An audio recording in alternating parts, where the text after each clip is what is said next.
السلام علیکم ورحمۃ اللہ وبرکاتہ۔ ملت ٹائمز کے یوٹیوب چینل پر آپ کا خیر مقدم ہے۔ میں ہوں آپ کے ساتھ شمس تبریز قاسمی۔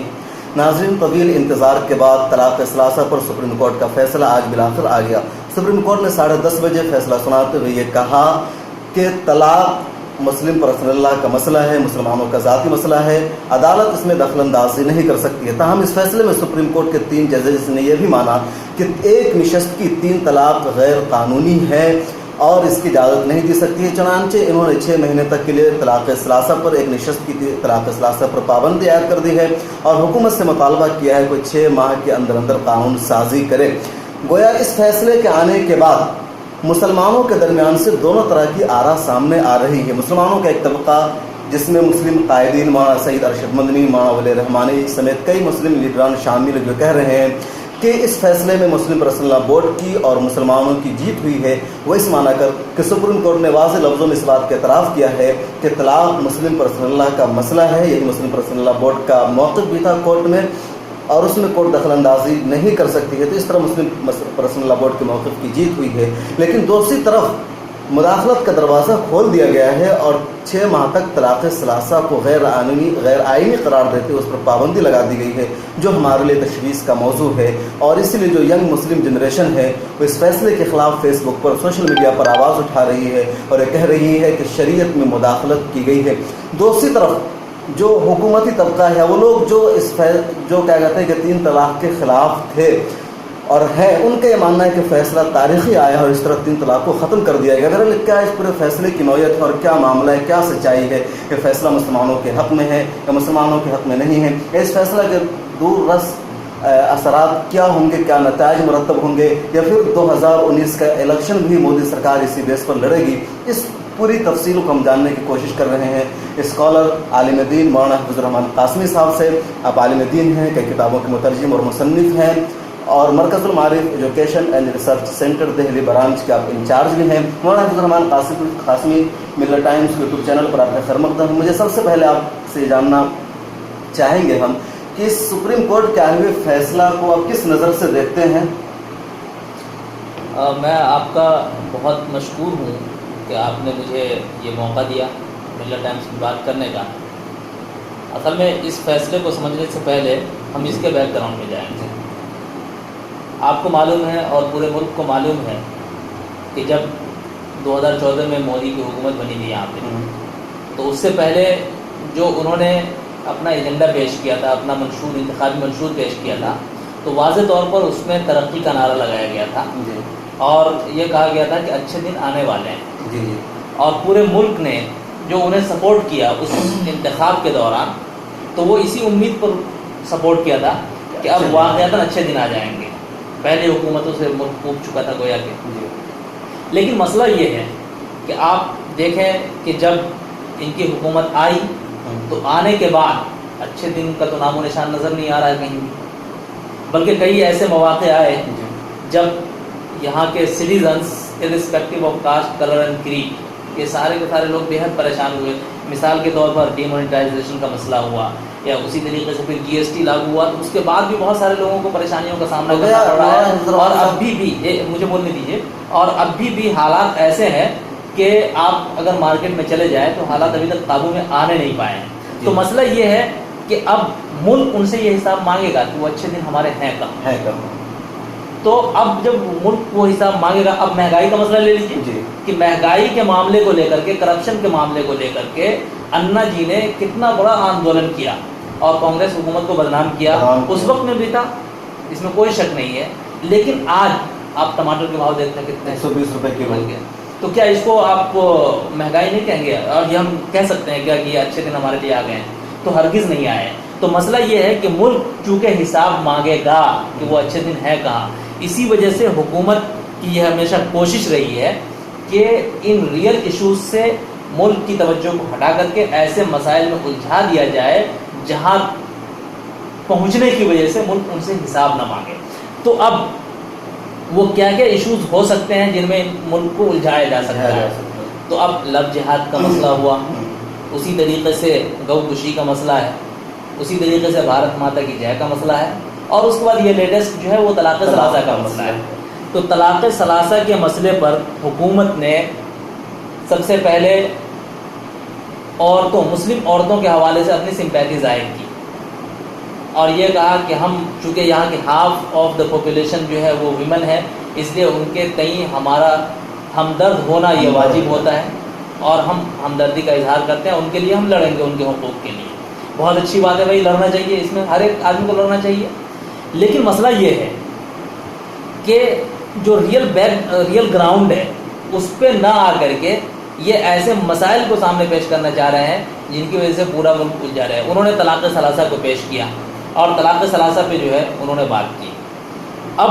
سپریم کورٹ نے جو فیصلہ کیا ہے تو سپریم کورٹ کو چونکہ معلوم ہے کہ یہ طلاق کا جو مسئلہ ہے وہ مسلمانوں نے کوئی بعد میں ایجاد نہیں کیا ہے، بلکہ یہ مسلمانوں کا اپنا مذہبی معاملہ ہے، اور آئین ہند کی دفعہ 25 واضح طور پر اس ملک میں بسنے والے ایک ایک فرد کو اس کے مذہب، ضمیر اور فکر کی آزادی بخشتا ہے۔ اسی وجہ سے کوئی واضح فیصلہ سپریم کورٹ نہیں دے سکتا تھا۔ بتائیے کہ سپریم کورٹ کا جو فیصلہ آیا ہے، آپ نے فیصلہ پڑھا ہوگا پورا، تو مجھے بتائیے کہ اس میں کیا مسلمانوں کی جیت ہوئی، مسلمانوں کی موقف کو سراہا گیا ہے یا مسلمانوں کی ہار ہے؟ اس معنی کر کے تو واقعتاً جیت ہے، کس معنی کر کہ سپریم کورٹ نے بالآخر یہ تسلیم کر لیا ہے کہ یہ طلاق جو ہے یہ مسلمانوں کا مذہبی معاملہ ہے اور عدالت کو اس میں دخل اندازی کا اختیار نہیں ہے، یہ مان لیا اس نے۔ لیکن اسی کے ساتھ ساتھ چونکہ عدالت کو تمام چیزوں کا خیال رکھنا پڑتا ہے، بہت ساری چیزوں کا، تو انہوں نے اس مسئلے کو گول مول کر دیا ہے اور گول مول کر کے ایک ایسا شوشہ اس نے چھوڑ دیا ہے جس کی وجہ سے پھر پورا ہندوستان، ابھی وہ تو اس میں یہ کہا گیا کہ 6 مہینے کے اندر قانون بنائے، لیکن حالات جو بتا رہے ہیں ان سے ایسا لگ رہا ہے کہ یہ صرف 6 مہینے کا مسئلہ نہیں ہوگا، بلکہ 2019 کے الیکشن تک پورا ملک پھر اس ایشو میں الجھا رہے گا۔ کیا آپ کو ایسا لگتا ہے کہ سپریم کورٹ کا جو فیصلہ آیا ہے اس میں حکومت کی منشا شامل تھی یا سپریم کورٹ نے مکمل آزاد ہو کر یہ فیصلہ سنایا ہے؟ اب یہ بات تو اس میں جو فیصلہ سامنے آیا ہے تو اس سے ہم ڈائریکٹ تو یہ نہیں کہہ سکتے، چونکہ عدلیہ جو ہے ہمارے یہاں کی وہ ماشاءاللہ ماضی میں کئی ایسی نظیریں سامنے آئی ہیں جن سے ایسا واضح ہو چکا ہے کہ ہمارے یہاں کی عدلیہ جو ہے وہ بالکل غیر جانبدار رہی ہے، اسی وجہ سے واضح طور پر آپ الزام نہیں لگا سکتے ہیں۔ لیکن چونکہ حکومت کے جو وکیل تھے یا اسی طریقے سے ان عورتوں کے وکلا جنہوں نے پٹیشن دائر کیا تھا ان کے بھی اپنے دلائل تھے، تو ان تمام چیزوں کو سامنے رکھ کر کے فیصلہ دینا وہ انتہائی مشکل ہوتا ہے کسی بھی شخص کے لیے، اسی وجہ سے انہوں نے کوئی واضح فیصلہ نہیں دیا ہے۔ البتہ اتنی بات ضرور تسلیم کی ہے انہوں نے کہ طلاق جو ہے یہ مسلمانوں کا خالص مذہبی معاملہ ہے اور اس میں دخل اندازی کا اختیار سپریم کورٹ کو نہیں ہے۔ اگر مان لیجئے اگر سپریم کورٹ اس بات کو تسلیم کر لیتی کہ طلاق مذہب کا معاملہ نہیں ہے بلکہ مسلمانوں نے بعد میں ایجاد کیا ہے، فار ایگزامپل، یا پھر یہ کہ ایک سماجی مسئلہ ہے، تو پھر ایسی صورت میں واضح طور پر ان کو کہنا چاہیے تھا کہ بھائی طلاق ثلاثہ ہمیشہ کے لیے کالعدم ہے، لیکن انہوں نے ہمیشہ کے لیے ایسا نہیں کیا۔ یہ ایک ٹائم باؤنڈیشن دیا ہے حکومت کو کہ بھائی اس سلسلے میں، اب حکومت کو دینے کا مطلب یہ ہے کہ پبلک کیا کھل کر سامنے آیا کہ جو عدالت میں جو بحث چل رہی تھی، جو شروع میں ناظرین جیسا کہ آپ کو یاد ہوگا کہ سپریم کورٹ میں آل انڈیا مسلم پرسنل لا بورڈ نے اپنا موقف رکھا کہ طلاق اور 3 طلاق بھی شریعت کا مسلم پرسنل لا کا حصہ ہے، لیکن جو حکومت کا موقف سامنے اٹارنی جنرل جو کہا اس نے پہلے دن یہی کہا کہ حکومت سرے سے طلاق کے موجودہ اسلامی نظام کو ہی تسلیم نہیں کرتی ہے، وہ ایک طلاق کا نیا نظام لانا چاہتی ہے، مرد و عورت کے درمیان جو جدائیگی ہوگی تو اس کا ایک نیا نظام لانا چاہتی ہے۔ تو سپریم کورٹ نے بحث کے دوران ہی واضح کر دیا تھا کہ جو بحث ہوگی وہ ایک مجلس کی 3 طلاق پر ہوگی۔ تو اس طرح جو دیکھیں تو حکومت کی اس میں بظاہر یہ ہار نظر آتی ہے کہ حکومت اسلام کے اس نظام کو قبول کرنا نہیں چاہ رہی تھی، اور سپریم کورٹ نے اسلام کے اس نظام کو قبول کیا، ایکسیپٹ کیا، اور مانا بھی کہ طلاق کے مسئلے میں حکومت کو یا عدلیہ کو دخل اندازی کا کوئی حق نہیں ہے۔ صرف جو طلاق بدعت ہے، ایک مجلس کی 3 طلاق جس میں طلاق بدعت کہتے ہیں، جو ہمارے یہاں بھی بالکل غیر اسلامی ہے، کسی طرح سے اس کی اجازت نہیں ملتی ہے، لیکن اگر کوئی دے دیتا ہے جہالت تو واقع ہو جاتی ہے، اور اس کو 6 مہینے کے لیے غیر آئینی قرار دیا ہے، اور اس طرح حکومت کو ذمہ داری دے دی کہ بنانے کی۔ تو اب جہاں تک حکومت کی شکست کی بات کر رہے ہیں تو حکومت کی آدھی شکست تو اسی دن ہو گئی تھی جس دن سے سپریم کورٹ میں اس بحث کا آغاز ہوا تھا، اور آپ نے خود کہا جی ہاں کہ وہ ایک نیا سسٹم لانا چاہ رہی تھی، لیکن سپریم کورٹ نے یہ کہا کہ ہم پورے نئے سسٹم کی بات نہیں کریں گے، صرف ایک سٹنگ میں 3 طلاق کے مسئلے پر بحث کریں گے. اس کا مطلب یہ ہوا کہ نظام طلاق جو ہے اسلام کے اندر وہ مسلم ہے. سپریم کورٹ نے اس کو تسلیم کیا ہے, اور یہ بات بھی کھل کر سامنے آ گئی اس فیصلے میں. جو لوگ کہہ رہے ہیں کہ شریعت میں مداخلت ہوئی ہے, مداخلت نہیں, مسئلہ صرف طلاق بدعت کا ہے. آل انڈیا مسلم پرسنل لا بورڈ کی پریس ریلیز بھی آئی ہے, ملت ٹائمز میں شائع بھی ہوئی, اس میں بھی یہی کہا گیا ہے کہ 3 ججز نے طلاق بدعت کو غیر آئینی کہا ہے, غیر قانونی کہا ہے, اس پر بین لگایا گیا ہے. اور مسلم سماج کو بھی چاہے کہ طلاق بدعت کو ختم کرے. اس کو طلاق مغلظہ بھی کہا گیا, جو مطلب کہا گیا ہے, اور بہت زیادہ اس کی قباحت بھی آئی ہے. تو اس طریقے سے اس کو ہم یہ نہیں کہہ سکتے کہ مسلمانوں کی شکست ہوئی, آل انڈیا مسلم پرسنل لا بورڈ کی ہار ہوئی, بلکہ طلاق بدعت کو ختم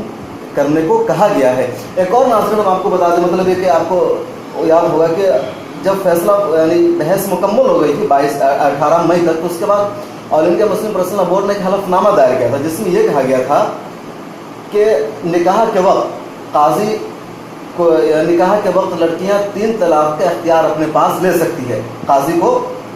گواہ بنا کر, ذمہ دار بنا کر. تو یہ کیوں مسلم پرسنل لا بورڈ نے ایسا کیا, اور اس کی کیا حیثیت؟ اس کا مسئلہ یہ ہے کہ اس میں ایک بات تو آپ یہ جان لیجئے کہ کچھ لوگ جہالت اور نادانی کی وجہ سے کچھ ایسی حرکتیں کر جاتے ہیں جن کی وجہ سے ان لوگوں کو موقع مل جاتا ہے بولنے کا. تو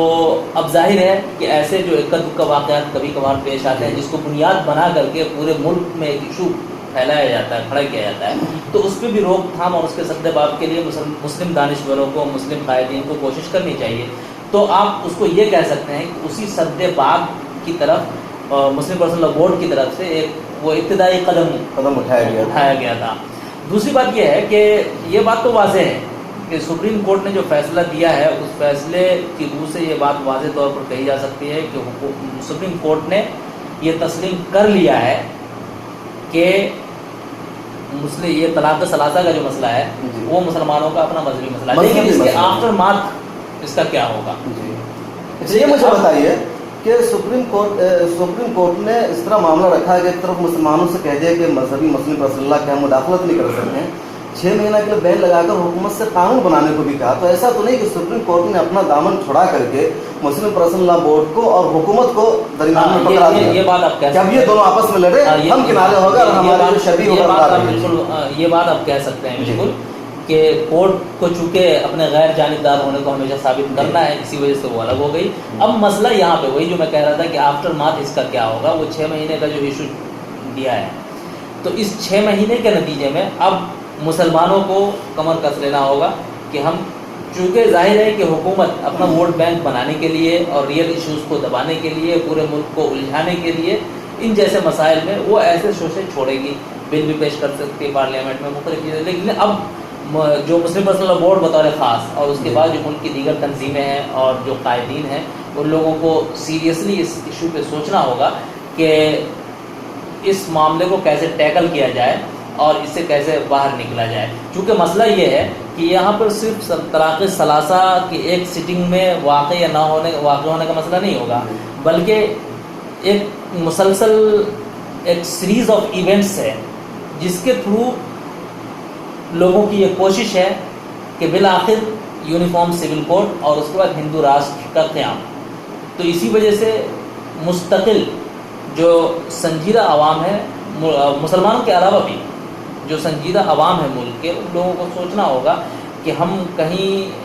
غفلت نہ برتیں اور ہم سے کبھی ایسی چوک نہ ہو جائے جس کی وجہ سے ملک جس دھارے پر چل رہا ہے, سیکولرزم کے دھارے پر, وہاں سے ہٹ کر کے اور ملک کہیں اور چلا جائے, اور پھر جو یہاں پہ کثرت میں وحدت اور یہاں کی تکثیریت کی جو بیوٹی ہے اس ملک کی, اس کی ہمیں نہ قربانی دینی پڑ جائے. سب یہ بتائیے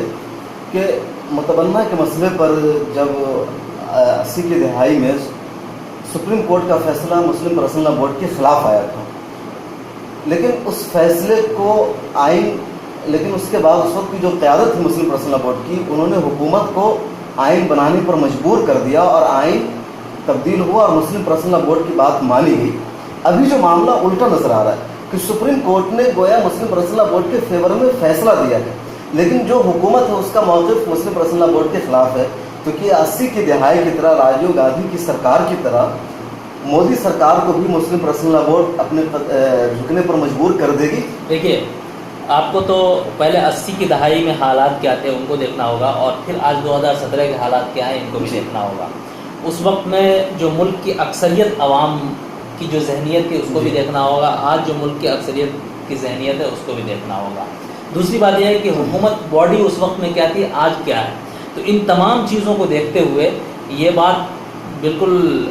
یقین کے ساتھ کہی جا سکتی ہے کہ معاملہ اتنا آسان نہیں ہے جتنا شاید اس وقت رہا ہو، بلکہ تو آج حالات کچھ دیگر ہوئے ہیں، اسی وجہ سے ہماری راہ جو ہے وہ کچھ زیادہ پرپیچ نظر آ رہی ہے۔ لیکن بہرکیف مسلمانوں کی ہمیشہ یہ شان رہی ہے کہ اس طرح کے حالات ہماری راہ میں آتے رہے ہیں، اور مسلمان جو ہے بالکل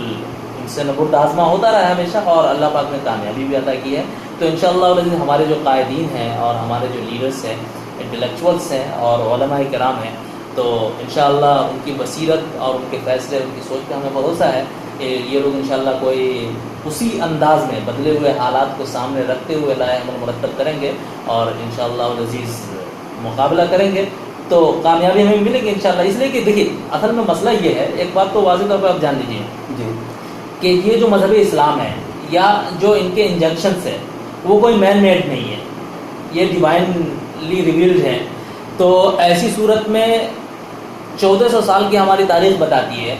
کہ اسپین میں مسلمانوں کو ختم کر دیا گیا، لیکن کیا وہاں پہ اسلام ختم ہوا، قرآن ختم ہوا؟ وہاں پہ آپ یہ نہیں کہہ سکتے ہیں کہ جو ہمارے مسائل تھے، ہمارے انجیکشن تھے، وہ بالکل ختم ہو گئے۔ تو یہ تو ہو ہی نہیں سکتا ہے کہ اسلام ختم ہو جائے دنیا کے کسی خطے سے مکمل طور پر، یا اس کے انجیکشنز ختم ہو جائیں۔ البتہ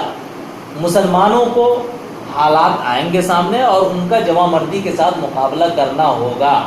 تو یہ ہم مسلمانوں کا امتحان ہے، اسلام کا امتحان نہیں ہے۔ اچھا، یہ جو ہے مطلب کہ اچانک مودی سرکار کی مسلم عورتوں کے ساتھ ہمدردی صرف طلاق کے مسئلے پر، دیگر ایشوز پر نہیں ہے، ایسا کیوں ہے؟ مطلب کیا وہ ایسا تو نہیں ہے کہ وہ اسلامی ثقافت کو مغلوب کر کے ہندوانہ کلچر کو غالب کرنا چاہ رہے ہیں؟ نہیں، ایک تو ان کا ایجنڈا شروع سے ہی رہا ہے کہ بھائی ہندو راشٹر کا، جو بالکل واضح ہے، وہ لوگ کہتے بھی ہیں کہ بھائی ہندو راشٹر ہم قائم کریں گے۔ تو ہندو راشٹر جب قائم کرنے کی بات آئے گی تو پھر ایسی صورت میں واضح طور پر یہ بات سامنے آئے گی کہ اسلام کا جو کلچر ہے اس کو ختم کیا جائے اور ہندو کلچر کو پورے ملک میں نافذ کیا جائے۔ یہ بات تو واضح طور پہ سامنے ہے نا۔ لیکن اس ملک کا مزاج ایسا ہے، جو گراؤنڈ ریالٹی ہے، وہ مزاج جو ہے نا وہ اس ذہنیت کو قبول نہیں کرتا ہے کہ یہاں کی تکثیریت کو ختم کر کے کسی ایک چیز کو پورے ملک کو مسلط کر دیا جائے۔ یہ چیز ملک کا مزاج قبول نہیں کرتا ہے۔ البتہ جب ایک آدمی مقابلے کے لیے تیار رہتا ہے تو مسلمانوں کو بھی مقابلے کے لیے آئینی طور پہ تیار رہنا پڑے گا اور حکمت عملی کا استعمال کرنا پڑے گا۔ اچھا، یہ جو ہے مطلب طلاق کی جب تاریخ پڑھی جاتی ہے، بیان کی جاتی ہے، تو وہ ایک مذہب اسلام واحد مذہب ہے کہ جو مرد و زن کو کسی معاملے پر جدائی کا اختیار رہتا ہے اور اس کا راستہ طلاق ہے، اور دیگر تمام مذاہب نے اسلام سے اس کو لیا ہے۔ ایون کیا کہتے ہیں کہ جو ہندوز ہیں یا کرسچنس ہیں، تمام لوگوں نے لیا ہے۔ تو پھر آج کیوں خود اسلام کی ہی سب سے اہم نقطے پر سوال اٹھایا جا رہا ہے اور مسلم خواتین بھی اس میں انوالو کیوں؟ اگر میں دیکھیں مسئلہ یہ ہے کہ آپ کی دو باتیں ہیں۔ ایک بات تو یہ ہے کہ اسلام کا جو نظام ہے وہ اسی نظام سے دیگر لوگوں نے اخذ کیا ہے اپنے نظام کو۔ دوسری بات یہ ہے کہ مسلم خواتین بھی اس چیز میں کیوں انوالو ہیں۔ آپ کے پہلے سوال کا جواب یہ ہے کہ جو دوسرے لوگ ہیں ان کے پاس کوئی سسٹم ہے نہیں، کوئی سسٹم ہے، تو ظاہر ہے ان کو لینا پڑے گا اور ان میں آئے دن تبدیلی کرتی رہنی پڑے گی۔ تو یہ چیز جو ہے ان لوگوں کو کھل رہی ہے کہ بھائی ہم لوگ تو بدل رہے ہیں، عدلتے بدلتے رہتے ہیں موسم کے حساب سے، لیکن یہ لوگ ریجڈ ہیں 1400 سال سے ابھی تک۔ ان لوگوں کو بھی چینج کرنا چاہیے کچھ نہ کچھ۔ تو ان کو یہ سوچنا چاہیے کہ بھائی 1400 سال سے ان کی ایک مضبوط بنیاد ہے، یہ کوئی مین میڈ چیز ہے نہیں، یہ اللہ تعالیٰ نے بنا کر کے دیا ہے، اور یہ مسلمان اس کو مانے نہ مانے لیکن یہ چیز باقی رہے گی۔ ہم مسلمان اگر نہیں مانیں گے، خدا نہ خواستہ اللہ نہ کرے ایسا، تو پھر ایسی صورت میں ہندوؤں میں ہی کچھ لوگوں کو کھڑا کر دے گا اللہ تعالیٰ جو مانے گا۔ قرآن پاک میں کہا بھی اللہ تعالیٰ نے کہ بھائی اگر تم ایسا نہیں کرو گے تو پھر دوسرے لوگوں کو کھڑا کر دے گا جو اللہ کے احکامات پر عمل کریں۔ ہاں، تو یہ دوسری بات ہے کہ مسلم عورتوں کا معاملہ ہے۔ تو مسلم عورتوں کا جو معاملہ ہے تو اس میں صرف آپ عورتوں کو نہیں کہہ سکتے کہ انوالو ہے، بلکہ مردوں کے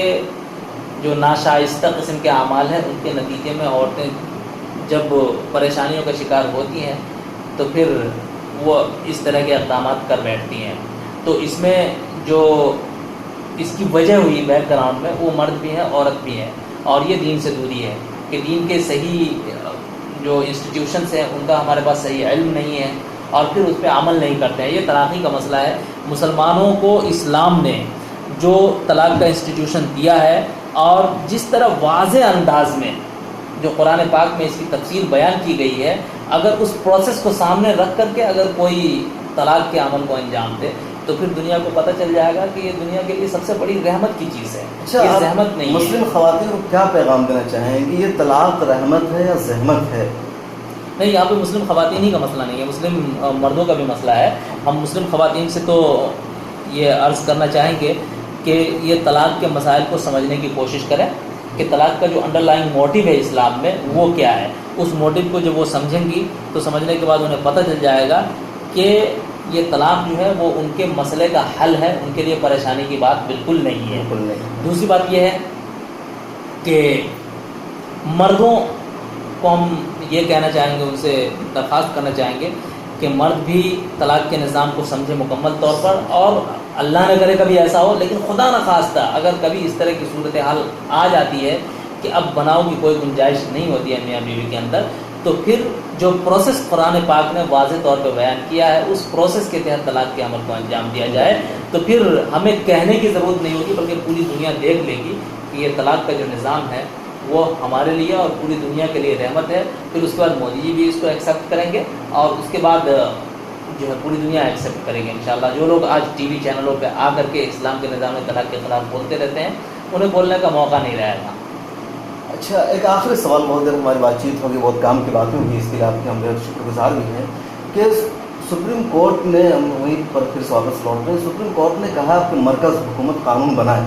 تو حکومت جو قانون بنائے گی تو کن چیزوں کو سامنے رکھے گی؟ کیا مطلب وہ ہندوؤں کا جو کلچر ہے طلاق کا یعنی جدائی کا، اس طریقے کو اپنائے گی، یا کرسچن کے طریقے کو اپنائے گی، یا کوئی نیا لائے گی، یا پھر وہ قانون بناتے وقت مسلم تنظیموں سے بھی صلاح مشورہ کرے گی؟ کیا اصولی طور پہ اگر واقعتاً سمپیٹی ہے مسلم عورتوں کے تئیں حکومت کو، تو اصولی طور پر چونکہ یہ مسلمانوں کا مسئلہ ہے تو مسلم دانشوروں اور اس کے زعماء اور قائدین جو ہے ان سے رابطہ کرنا چاہیے۔ مسلم جس جمعیت علماء ہند ہے اور انڈیا مسلم پرسنل بورڈ وغیرہ، جماعت اسلامی ہند ہے، تو ان جیسے اداروں کو مرکز المعارف ہے، ان سے رابطہ کرنا چاہیے ان کو، اور پھر اس کی روشنی میں کوئی قانون انہیں مرتب کرنا چاہیے۔ لیکن اب دیکھیے، پتہ چل جائے گا کہ جو حکومت ہے وہ کتنی دیانتدار ہے اس سلسلے میں، اور اپنے دعوے کے سلسلے میں وہ بہت جلد انشاءاللہ واضح ہو جائے گا، تو اس کے بعد پھر دیکھیں گے انشاءاللہ۔ بہت شکریہ ناظرین، یہ تھے مولانا حفیظ الرحمان قاسمی صاحب، جن سے ہماری بہت اہم اور مفید بات چیت ہوئی طلاق کے سلسلے میں، سپریم کورٹ کے فیصلے کے سلسلے میں، مسلم تنظیموں کے بارے میں، اور ایک مرتبہ پھر ہم اپنے قاری، اپنے ناظرین سے، اپنے دوست احباب سے، تمام مسلمانوں سے کہنا چاہیں گے کہ گھبرانے کی ضرورت نہیں ہے۔ ہندوستان میں ہم نے برسوں حکومت کی ہے، اسلام ہمیشہ غالب رہا ہے، اسلامی کلچر کو کوئی اور کلچر غالب نہیں آ سکا ہے۔ اسلام سے دنیا نے سیکھا ہے، کچھ مشکل وقت ضرور آ جاتے ہیں، اور اسلام نے ہمیں مشکل وقت کا مقابلہ کرنے کو ہی سکھایا ہے۔ جب ہم جد و جہد کرتے ہیں، مشکل میں رہتے ہیں، تو ہمارے لیے راہیں آسان ہو جاتی ہیں، ہم کامیابی کی طرف بڑھتے ہیں۔ اس فیصلے کا سب سے بڑا پیغام یہی ہے کہ سپریم کورٹ نے تسلیم کر لیا ہے کہ طلاق مسلم پرسنل لا کا حصہ ہے، طلاق مسلمانوں کا مذہبی معاملہ ہے، آئین کی روشنی میں مذہبی آزادی دی گئی ہے اور کوئی مداخلت نہیں کی جا سکتی ہے۔ آپ یقین رکھیں، مانیں کہ مسلم پرسنل لا بورڈ کی ایک طرح سے یہ جیت ہے، اور حکومت نے جو اپنا موقف پیش کیا تھا کہ ہمیں سرے سے اسلام کا طلاق کا یہ نظام ہی تسلیم نہیں ہے، اس کو شکست ملی ہے، وہ شرمناک ہار ہے ایک طرح سے نریندر مودی گورنمنٹ کی۔ اب بات آتی ہے قانون سازی کی، تو پہلے بھی حکومت نے کہا تھا کہ اگر فیصلہ ہمارے موافق نہیں آتا ہے تو ہم نیا قانون بنائیں گے، الگ سے قانون بنائیں گے، اور بی جے پی اور ابھی کورٹ نے بھی حکومت سے کہہ دیا قانون بنانے کو، تو بات برابر تھی۔ اگر عدلیہ نہ کہتی تو بھی وہ قانون بناتے، اور عدلیہ کہتی تو بھی بات وہی پہنچتی ہے۔ بہرحال ایک طرح سے بات تسلیم ہو گئی ہے، اور آل انڈیا مسلم پرسنل لا بورڈ کا موقف کامیاب رہا۔ اور ہم سب، اور دوسرا جو مسئلہ ہے ہم مسلمانوں کا آپس میں بیداری لانے کا، کہ ہم آپس میں بیداری لائیں، اپنے مسائل کو خود حل کریں۔ جو دارالقضاء آل انڈیا مسلم پرسنل لا بورڈ کی، عمارت شریعہ کی، دیگر اداروں کے جگہ جگہ بنے ہوئے ہیں، ہم ان اداروں سے رجوع کریں، ان دارالقضاء میں اپنے مسائل کو لے کر جائیں، عدلیہ کا دروازہ نہ کھٹکھٹائیں۔ یہ مسئلہ اس لیے پیدا ہوا کہ عدلیہ کا کچھ خواتین نے دروازہ کھٹکھٹایا، اور ان خواتین کو جو تکلیف ہوئی، وہ جو دروازہ کھٹکھٹانے پر مجبور ہوئی، اس کے لیے کسی نہ کسی شکل میں ہم، یعنی ہم مرد حضرات بھی ذمہ دار تھے، تو ہمیں بھی اپنی خامیوں کا جائزہ لینا ہے۔ ہم آپ سب کو مل کر پہل کرنی ہوگی کہ طلاق بدعت کی روایت ختم ہو اور ایک مثالی معاشرہ بنے، مہذب معاشرہ بنے۔ بہت شکریہ، آپ ملت ٹائمز کو آپ نے دیکھا۔ اگر ہماری یہ ویڈیو آپ کو پسند آئی ہو، ہماری کاوش آپ کو اچھی لگی ہو، تو نیچے سبسکرائب بٹن ہوگا، آپ اسے سبسکرائب کر کے اس پر کلک کر کے ہمارے چینل کو سبسکرائب کر لیجئے۔ یہ اگر آپ ہمیں فیس بک پر دیکھ رہے ہیں تو اس ویڈیو کو زیادہ سے زیادہ لوگوں تک شیئر کیجیے، اس پیغام کو پہنچائیے۔ شکریہ، پھر ملاقات ہوگی ایک نئی شخصیت کے ساتھ۔ اللہ حافظ۔